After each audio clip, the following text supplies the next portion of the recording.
Kirithel woke up to another day of silence. Not the peaceful kind of silence that most people enjoy in the morning, but the crushing silence of a mind that couldn't connect with others. On her planet Scifi, everyone could share thoughts and feelings just by thinking about it. It was like having a phone built into your brain that worked perfectly for everyone except her. She touched the side of her head, where small scars marked the spots where doctors had tried to fix her broken mental pathways.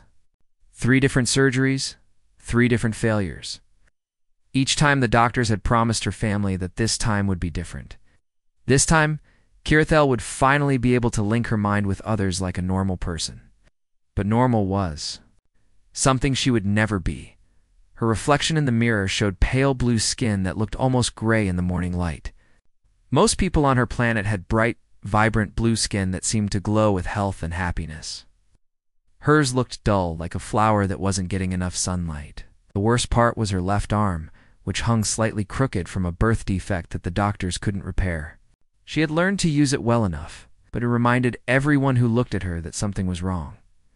Kirithel got dressed in her work clothes and prepared for another day in the crystal mines. It was the only job available for people like her people who couldn't link with others. The mines were deep underground, far from the beautiful cities where normal people lived and worked together in perfect harmony. Down there, in the darkness, it didn't matter if your mind could reach out to others or not. The crystals didn't judge anyone. Walking through the streets to get to the mine entrance was always the hardest part of her day. She would see couples holding hands, their minds connected so deeply that they barely needed to speak out loud. She watched friends greeting each other with instant mental hugs that she could only imagine. Business partners would solve complex problems in seconds by sharing their thoughts directly. Children would play games that involved reading each other's minds and laughing at shared jokes that existed only in their heads. And then there was Kirithel, walking alone, her footsteps echoing on the stone paths while everyone else moved in. Comfortable silence with their mental companions. At the mine, she worked alongside other outcasts. It was Veltar, who had lost his linking ability in an accident. There was Mingara, whose mind was too chaotic for others to handle. They were all broken in different ways, but they had found a strange kind of peace in their shared isolation. They talked out loud to each other, using their voices like people from ancient times, before linking was discovered. The work was hard, but honest. Kirithel had become an expert at finding the rare crystals that powered their technology. Damaged brain might not be able to connect with other minds, but somehow it could sense the energy patterns in the rocks around her. She could feel where the best crystals were hiding, even when more experienced miners missed them completely. One day, while she was carefully extracting a particularly beautiful purple crystal, Veltar came running over with excitement written all over his face. "Did you hear?" said, breathing hard from running. "The humans are coming." Kirithel looked up from her work, confused. "Humans? What are humans?" "They're from another planet, far away," Veltar explained. "They don't have linking abilities at all. They communicate only by speaking and making gestures with their hands. And get this, our government wants to create an exchange program.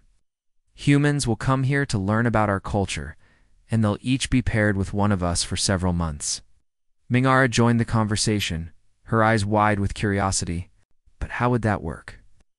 If they can't link, how would they understand us? "That's the interesting part," Veltar continued. "They want to try different ways of connecting, not just mind to mind, but through spending time together, learning each other's languages, sharing experiences the old-fashioned way." For the first time in years, Kirithel felt something strange stirring in her chest. It took her a moment to recognize the feeling. It was hope. "Do you think," she said quietly, "do you think they might choose someone like us? Someone who can't link properly?" Veltar's expression grew sad. "I don't know, my friend.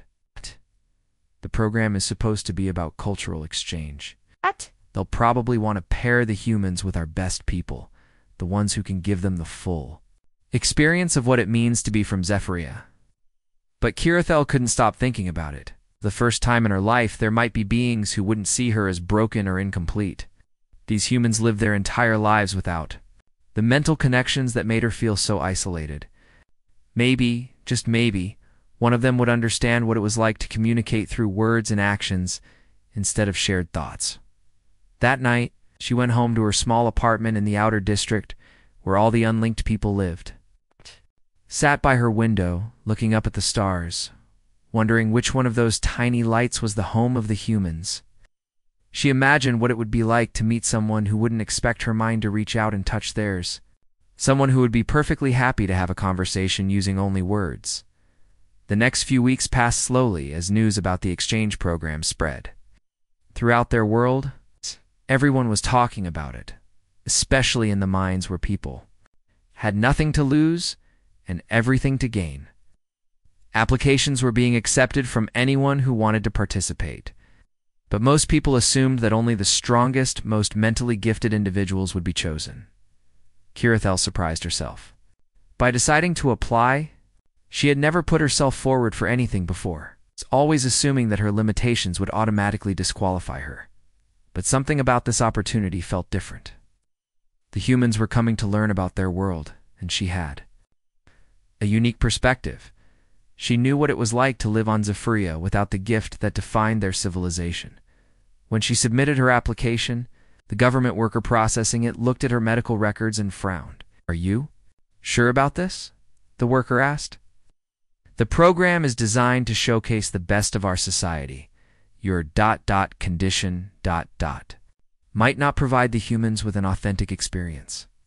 Kirithel felt her cheeks burn with embarrassment, but she stood her ground. "Maybe they need to see all sides of our society," she said quietly. "Not just the perfect parts." The worker shrugged and processed her application anyway. Kirithel walked home that day feeling both terrified and excited. She had taken the biggest risk of her life, putting herself out there to be judged and probably rejected once again. But for the first time, she was hoping for something bigger than just surviving another day in the mines. As the selection process began, she allowed herself to dream about what it might be like to have someone choose her, not despite her differences, but simply as she was.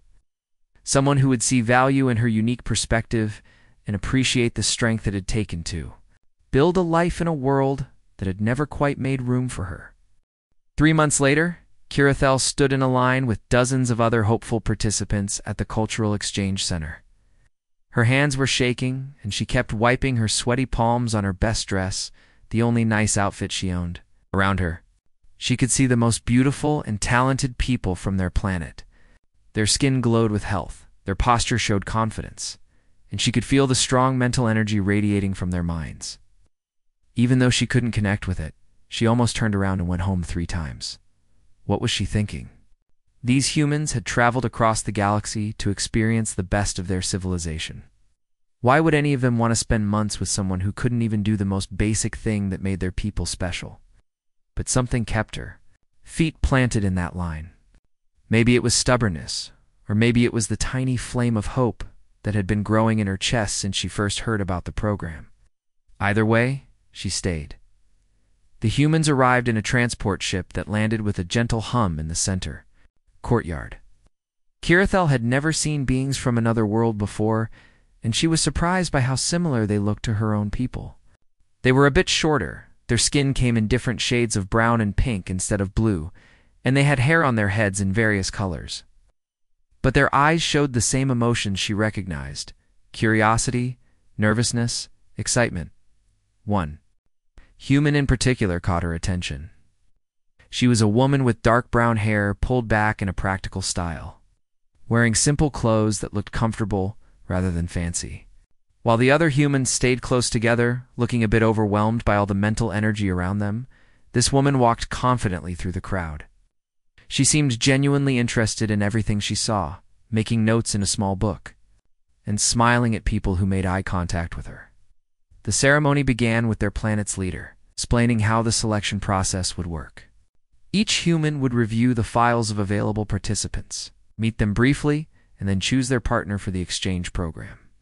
It was designed to be quick and efficient, but for people like Kirithel it felt like being judged and found. Wanting all over again, one by one, the humans made their choices. They were drawn to the obvious candidates, the scientists, the artists, the politicians, the athletes. people whose minds blazed with telepathic power and whose accomplishments filled multiple pages. Each selection was met with cheers and congratulations. As perfect pairs were formed, Kirithel watched the line in front of her get shorter and shorter. Soon there were only a few humans left, and she knew her turn was coming.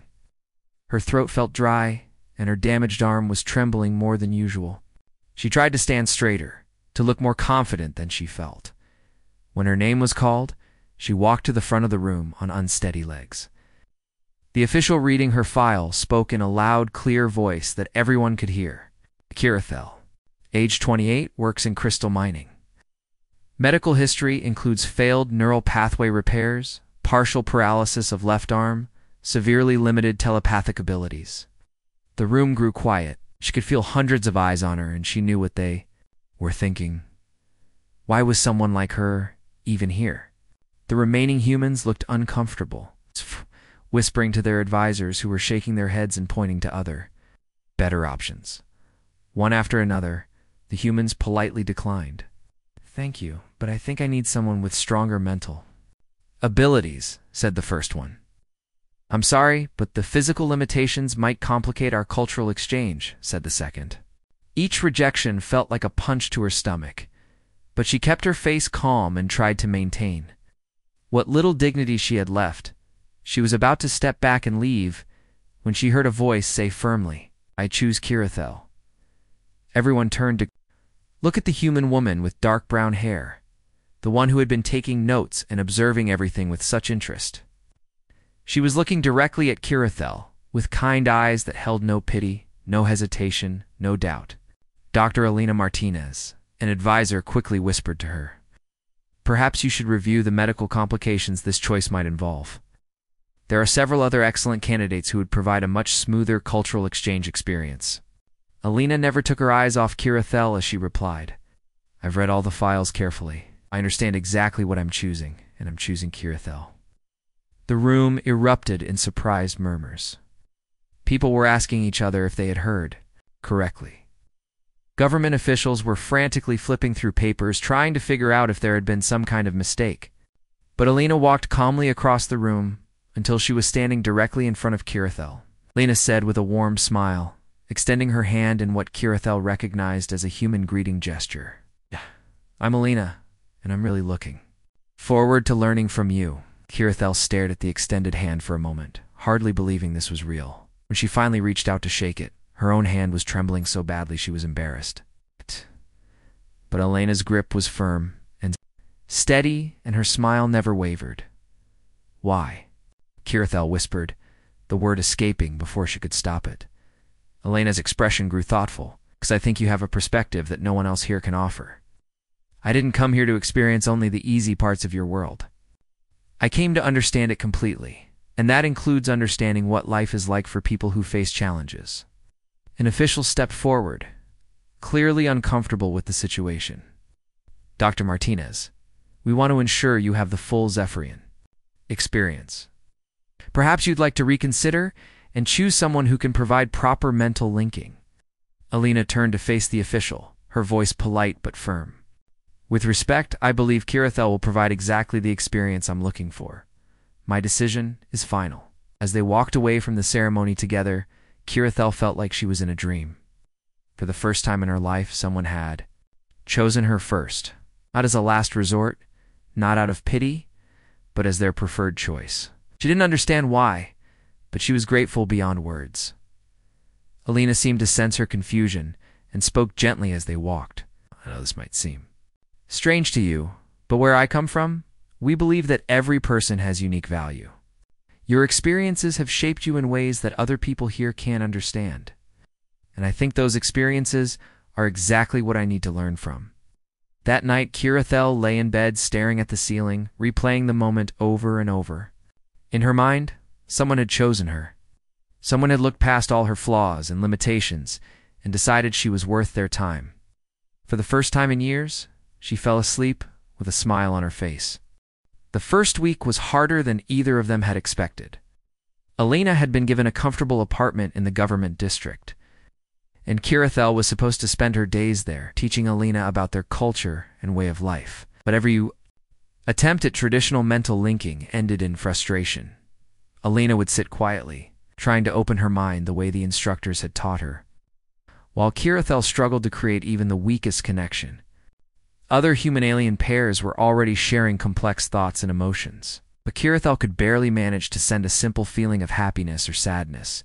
Most of the time, Alina received nothing at all. "I'm sorry," Kirithel said for the 100th time that week, pulling her hand away from Alina's forehead after another failed attempt. "I told you I was broken. Should have chosen someone else." Alina looked thoughtful instead of disappointed. "You know where I come from. We have a saying, when one door closes, another one opens. Maybe we're trying to walk through the wrong door." "What do you mean?" "Well," Alina said, settling back in her chair, "my job back home involves studying how different species communicate. Not all communication happens the same way. Maybe instead of forcing your way of connecting, we should find our own way." Afternoon, instead of sitting in the apartment trying to link minds, Alina asked if they could go for a walk. Kirithel was nervous about being seen in public with such an important visitor, but Alina insisted she wanted to see the real city. It's not just the fancy parts they showed to guests. As they walked through the streets, something interesting began to happen. Without the pressure of mental linking, they started talking. Really talking. Alina asked questions about everything: why the buildings were shaped like crystals, what the different colors of people's skin meant, how the floating vehicles worked. Kirithel found herself explaining things she had never thought about before. "People must be very peaceful," Alina observed as they watched a group of children playing in a park. "I haven't seen any police or security forces. You don't need them," Kirithel explained. "When everyone can feel each other's emotions, it's hard to hurt someone. If you're angry or want to cause harm, everyone around you knows it immediately. Bad feelings spread just like good ones." Alina stopped walking and stared at her. "That's incredible. But what about people like you who can't link strongly? How does society handle that?" For the first time, Kirithel found herself talking honestly about her life. She told Alina about the isolation, the jobs she couldn't have, the relationships that were impossible. But as she spoke, she realized Alina was listening in a way no one ever had before. She wasn't trying to fix anything or offer solutions. She was just genuinely interested in understanding. "Show me where you work," Alina said suddenly. "The mines. But they're dirty and dangerous." "You're supposed to be learning about our advanced civilization." "I am learning," Alina replied with a smile. "I'm learning about the parts of your civilization that most people don't see." The next day, they went to the crystal mines. Alina was fascinated by everything: the equipment, the techniques, the way Kirithel could sense where the best crystals were hidden. She met Veltar and Mingara and the other workers, asking them about their lives and experiences. "How do you do it?" Alina asked as she watched Kirithel locate a rare blue crystal that 3 other miners had missed. "How can you find them when others can't?" Kirithel paused her work, trying to explain something she had never put into words before. I think because my brain doesn't work normally, it picks up different things. I can feel the energy in the rocks, the way electricity moves through them. Most people are too busy with mental linking to notice these smaller signals." Lena's eyes lit up with excitement. "That's not a disability, that's a different kind of ability. You're perceiving things that others miss completely." Over the following weeks, they developed their own unique way of connecting. When words weren't enough, Alina would gently touch Kirithel's hand or shoulder. When Kirithel wanted to share something important, she would guide Alina's attention to small details, the way light reflected off crystals, the sound of wind through the canyon, the smell of rain approaching. They created their own language of gestures and expressions. A tilt of the head meant, "I don't understand." A slight smile meant, "I'm happy you're here." A gentle squeeze of the hand meant, "Thank you for being patient with me." Alina started documenting everything in her research notes. But she wasn't just writing about Zephyrian culture anymore. She was writing about Kirithel specifically, her insights, her unique perspectives, her incredible ability to see beauty in things others overlooked. "The government officials keep asking me how the cultural exchange is going," Alina said one evening as they sat watching the sunset from Kirithel's small balcony. "They seem worried that you're not giving me the proper experience." Kirithel felt her stomach drop. "Are you disappointed?" Do you wish you had chosen someone else? Elena turned to look at her with the most serious expression Kirithel had ever seen on her face. Kirithel, in the past month, you've taught me more about your people than any amount of mental linking could have.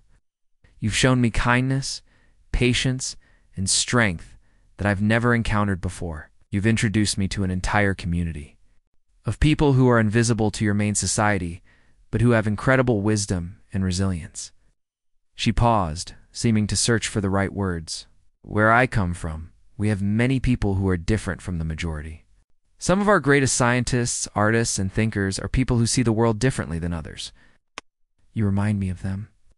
That night, as Kirithel prepared for bed, she looked at herself in the mirror again. It's the same pale blue skin, the same crooked arm, the same scars from failed surgeries, but somehow she looked different to herself. For the first time in her life, she saw what Elena saw. Not someone broken, but someone unique. Someone valuable. The next morning, Elena had a surprise waiting for her. She had arranged for them to visit the great library where the most important cultural artifacts were kept.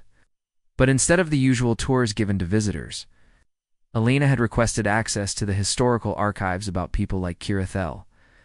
Want to understand the complete history of your people, Elena explained as they walked through halls filled with ancient texts, including the history of those who were different. What they discovered changed everything, hidden in old records. Were stories of people throughout history who couldn't link normally but who had made incredible contributions to their society. Inventors who saw problems differently, explorers who sensed dangers others missed, artists who created beauty from unusual perspectives. Your people forgot this part of their history, Elena said softly as they read account after account. It's all here. People like you weren't mistakes or accidents. You were part of the design all along. For the first time since she was a child, Kirithel cried tears of joy instead of sadness. Someone had chosen her, believed in her, and shown her that she belonged to something bigger than her own small, lonely world. 2 months into their partnership, Elena and Kirithel had fallen into a comfortable rhythm. Every morning, they would meet at Elena's apartment and plan their day together. Sometimes they visited museums or cultural sites. Other times they explored the markets where ordinary people lived and worked. Elena's research was going better than anyone had expected, and Kirithel felt happier than she had ever been in her life. But their peaceful routine was about to be shattered. It started as a routine visit to the deep crystal caves where Kirithel had worked for years. Elena wanted to document the mining process and understand how the crystals were formed. They had obtained special permission to go deeper than usual into sections of the cave system that were rarely visited. Kirithel led the way with confidence, pointing out different types of crystal formations and explaining how each one had unique properties. Elena followed behind, taking notes and asking her usual thoughtful questions. The deeper they went, the more beautiful the caves became. Walls sparkled with natural crystal formations that had been growing for thousands of years. This is incredible, Elena whispered, her voice echoing in the large chamber they had entered. It's like being inside a giant jewel. Kirithel smiled, pleased to share something beautiful with her friend. Most people never see this part. They're too busy with their mental connections to appreciate what's right in front of them. That's when they heard the first rumble. Both women froze, listening carefully. Kirithel's enhanced senses immediately picked up vibrations in the rock around them that felt wrong. The crystals in the walls were resonating with a frequency that meant only one thing: structural collapse. We need to leave. Now, Kirithel said, grabbing Elena's hand. They had barely taken 3 steps when the ceiling began to fall. Chunks of rock crashed down around them, and the beautiful crystal formations shattered into dangerous pieces. Elena screamed as a large stone missed her head by inches. Kirithel pulled her toward what she thought was the exit. But another collapse blocked their path completely in less than a minute. They were trapped in a small pocket of space, surrounded by tons of fallen rock. The air was thick with dust, and their emergency lights showed that all the passages they had used to enter were now sealed. Elena's training kicked in. She immediately checked both of them for injuries. Kirithel had a cut on her forehead from flying crystal pieces, and Elena had bruised her shoulder, but they were both alive and mobile. The standard procedure is for the Zephyrian partner to send a mental distress signal, Alina said, trying to stay calm. How strong is your emergency linking ability? Kirithel's face went pale. I can't. My linking has never been strong enough to reach the surface from this depth. Even if my brain worked normally, we're too far down. For a moment, panic threatened to overwhelm them both. They were trapped underground with limited air, no way to call for help. No one knew exactly where they had gone in the vast cave system. But Alina surprised herself by feeling oddly calm. Okay, she said firmly. Then we figure this out. Ourselves, you know these caves better than anyone. What are our options? Kirithel closed her eyes and tried to think past her fear. She had been working in these caves for years, and her unusual brain had always been good at sensing things others missed. She placed her good hand against the cave wall and tried to feel the vibrations and energy patterns in the rock. Ah! Air moving, she said after a few minutes. Very slight, but I can feel it. There has to be another way out. Alina pulled out her emergency supplies and scientific equipment. I can analyze the air composition and figure out which direction it's coming from. You can sense the structural stability of different passages. Working together, they became a team in ways they never had before. Alina's scientific knowledge combined with Kirithel's intuitive understanding of the cave system. When Alina's instruments showed them which direction the air was flowing, Kirithel could feel whether the rocks in that direction were stable enough to support them. They worked for hours, carefully moving rocks, squeezing through tiny spaces and following the faint air currents that promised a way out. Elena's equipment told them about oxygen levels and structural engineering, while Kirithel's senses warned them about unstable areas and guided them toward stronger rock formations. At one point, they reached a passage that was too narrow for both of them to fit through together. Alina was smaller and could squeeze through first, but that would mean leaving Kirithel behind in case the passage led to a dead end. Go, Kirithel said without hesitation. If you find a way out, you can guide rescue teams back to me. Alina stared at her in amazement. You would trust me to come back for you? Of course, Kirithel replied, as if it was the most obvious thing in the world. You chose me when no one else would. You've been kinder to me than anyone in my entire life. I trust you completely. That's when Alina realized something that took her breath away. She wasn't just grateful to Kirithel, or fond of her, or impressed by her unique abilities. She was falling in love with her. The thought should have been shocking or confusing, but instead it felt perfectly natural. Over the past 2 months, Kirithel had become the most important person in her life. Alina looked forward to seeing her every morning, felt peaceful in her presence, and couldn't imagine going back to Earth without her. I'm not leaving you, Alina said, her voice filled with emotion she hadn't expected. We're getting out of this together, or not at all. Alina squeezed through the narrow passage, but instead of continuing alone, she worked from the other side to widen the opening so Kirithel could follow.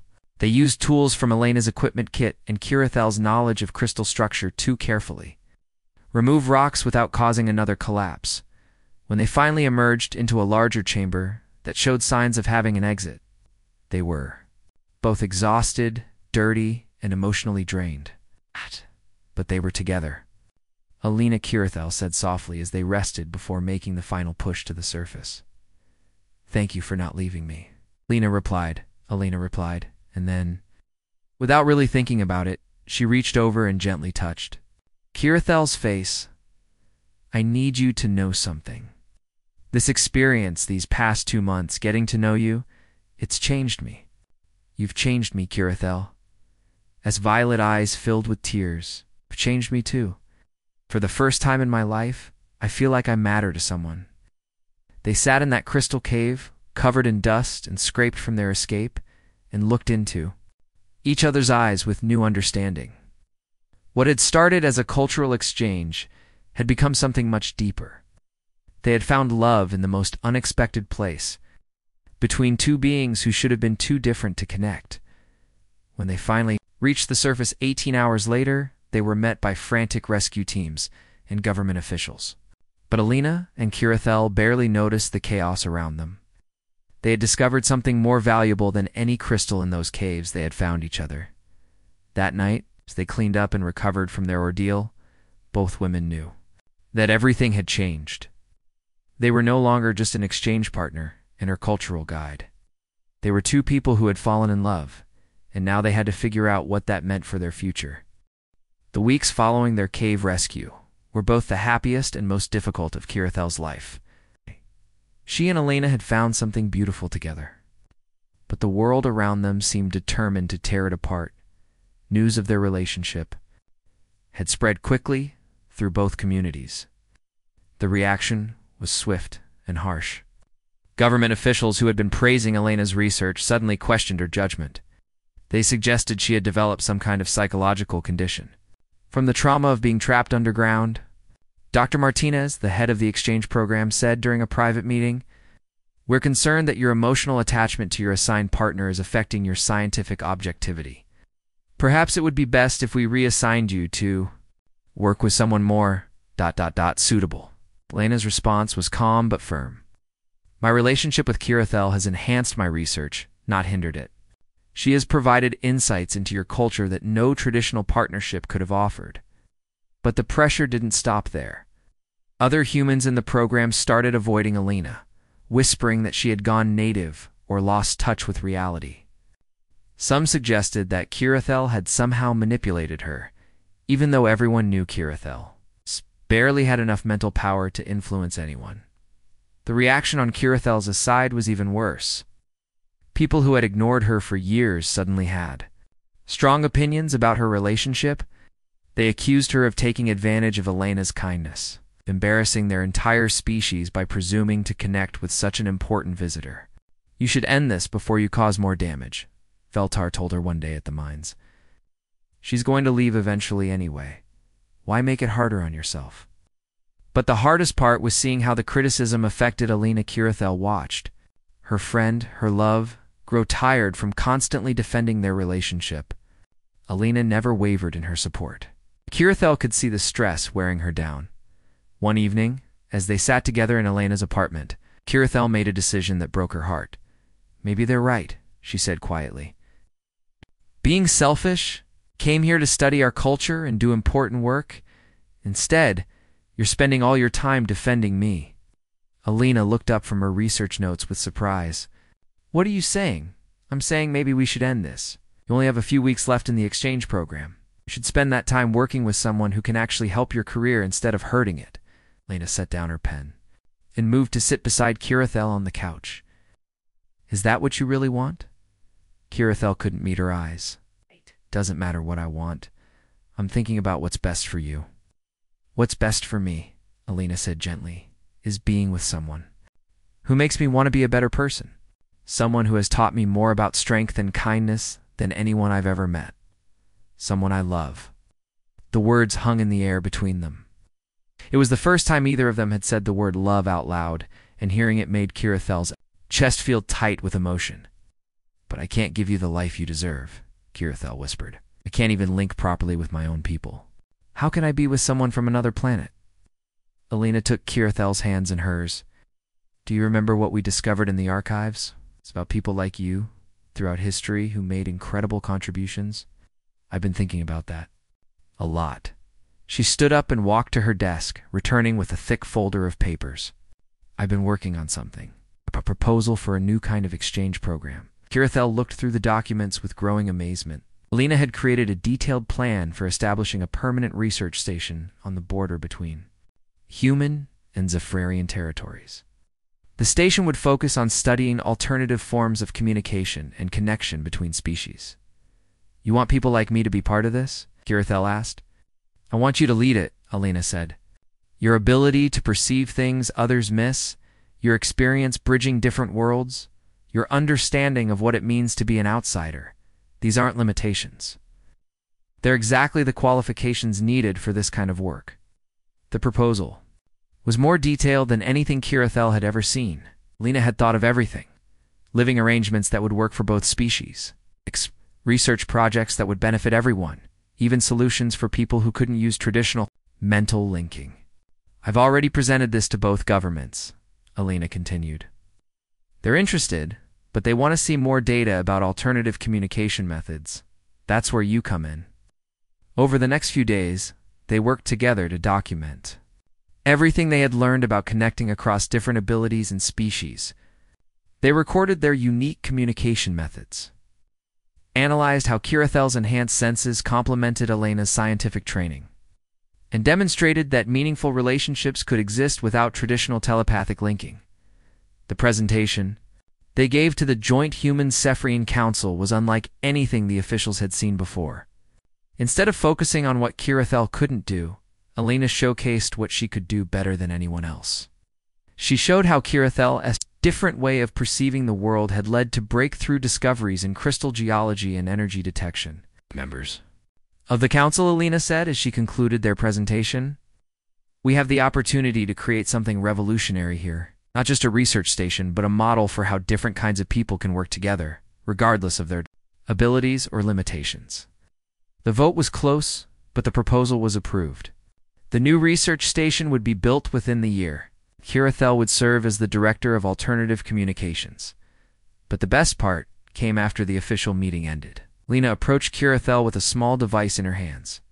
"This is a long-range communication system I've been working on," she said. "It will let us stay in contact even when I have to travel back to Earth for research funding and equipment." Kirithel stared at the device, then looked up at Elena with tears in her eyes. "You mean you're not leaving? You're going to stay and work with me?" "I'm going to split my time between Earth and here," Elena explained.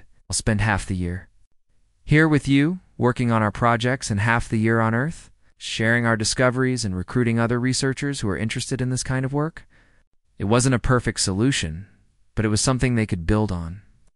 More importantly, it was proof that love could find a way, even across the barriers of species and society. 5 years later, their research station had become famous throughout both worlds. Scientists, artists, and explorers who had been considered different or disabled were finding new purpose and recognition. The station had developed technologies that helped people with various abilities work together more effectively. Kirithel stood in the main laboratory, watching a team of human and Zephyrian researchers working on their latest project. Some communicated through mental linking, others through spoken language, and still others through the gestural system she and Elena had developed. Elena walked up behind her and slipped an arm around her waist. "What are you thinking about?" "I'm thinking about how different my life would be if you hadn't chosen me that day," Kirithel replied, leaning back against Elena's shoulder. "I didn't choose you," Elena said with a smile. "We chose each other. We keep choosing each other. Every day." Their love story had become legendary, not because they had overcome impossible odds, but because they had shown that true connection doesn't require perfection. It requires only two people willing to see the best in each other and work together to build something beautiful. As they watched their team of misfits and outcasts make discoveries that were changing both their worlds, Kirithel realized that sometimes the most important connections are the ones that shouldn't be possible, but happen anyway.